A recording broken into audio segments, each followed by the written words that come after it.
30 కోట్ల మందికి పైగా కార్మికులు, రైతులు, కూలీలు, ప్రజలు నిర్వహిస్తున్నటువంటి సార్వత్రిక సమ్మెను జయప్రదం చేయాలని చెప్పి వామపక్షాలుగా మద్దతు తెలియజేస్తూ ఈరోజు ఇక్కడ నిరసన కార్యక్రమాన్ని నిర్వహిస్తున్నాం.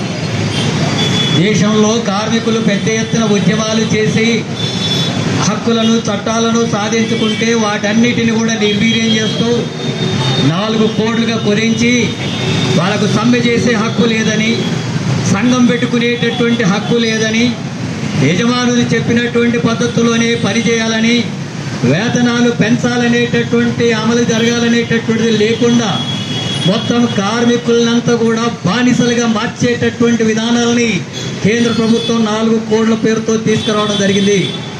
ఇది మొత్తం దేశవ్యాప్తంగా ఉండేటటువంటి కార్మికుల హక్కుల్ని కాలు రాసేటటువంటి విధానం, వాళ్ళను బానిసలుగా చేసేటటువంటి విధానం. 10 గంటలు 8 నుంచి 12 గంటలు పెంచుతామంటున్నారు, వేతనాలు మాత్రం తగ్గిస్తున్నారు. ఇలాంటి పద్ధతుల్లో కార్మిక వర్గానికి వ్యతిరేకంగా వ్యవహరిస్తుంది. అట్లాగే దేశవ్యాప్తంగా ఉండేటటువంటి రైతుల్ని కూలీలుగా, పేదలుగా మార్చేటటువంటి విధానాలు తీసుకొస్తుంది. నల్ల చట్టాలు తెచ్చింది. ఆ రకంగా ఉద్యమం ద్వారా వెనక్కి పోయిన తర్వాత కూడా వాటిని అమలు చేసే విధానాలు అనుసరిస్తుంది. వ్యవసాయ రంగంలోకి కార్పొరేటీకరణ చేస్తూ మొత్తం భూములు చిన్న రైతులంతా కూడా వాళ్ళకు దెబ్బతినేటటువంటి పరిస్థితి వస్తుంది.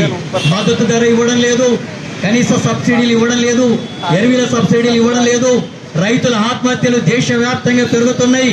వాటికి కావాల్సినటువంటి చర్యలు ఏమీ తీసుకోవడం లేదు.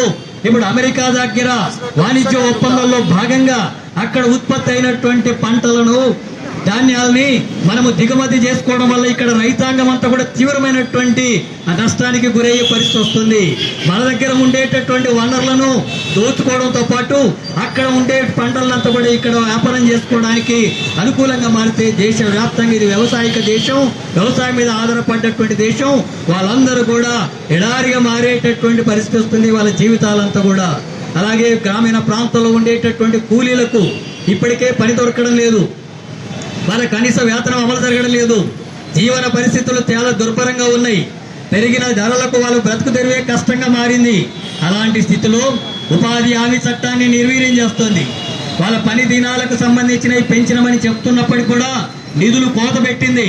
3 లక్షల కోట్ల రూపాయలు కావాలని వ్యవసాయ కూలీలు ఉపాధి పని కోసం అడుగుతుంటే 60,000, 70,000, 80,000 అని సంవత్సరానికి తగ్గించుకుంటూ వస్తున్నారు.